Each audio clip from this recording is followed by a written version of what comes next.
My research primarily focuses on biomaterials interaction with blood. We are right now focusing on platelet-inspired technologies using biomaterials for different biomedical applications.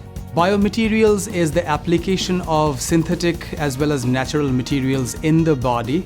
Most biomaterials devices would come in contact with blood, and that may cause beneficial or harmful effects depending upon what the device is. We try to understand the mechanisms behind how blood interacts with materials and how blood responds to materials. Major blood component that we are focusing on is blood platelets. Platelets play a big role in many different kinds of diseases. We try to mimic platelets' role in these different diseases using biomaterials systems. We recently got about $5 million of funding from the NIH to do multiple projects focused on platelets.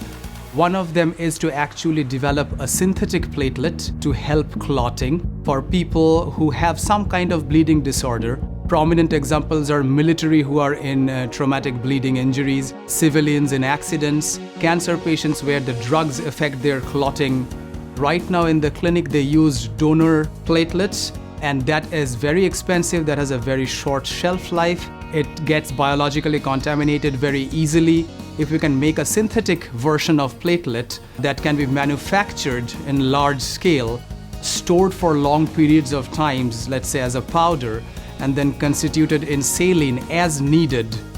We just got the technology issued 2 patents.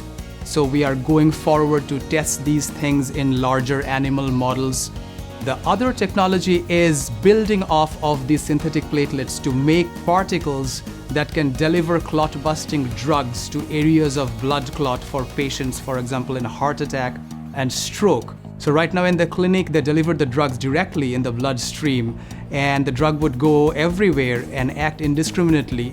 So we are making systems that get the inspiration from platelet biology to home in specifically at the clot sites and then release the clot-busting drugs. We are also looking at platelet interaction with metastatic cancer cells and doing some pilot projects right now with funding from American Cancer Society to treat metastatic patients with injectable synthetic platelet systems that carry cancer-killing drugs.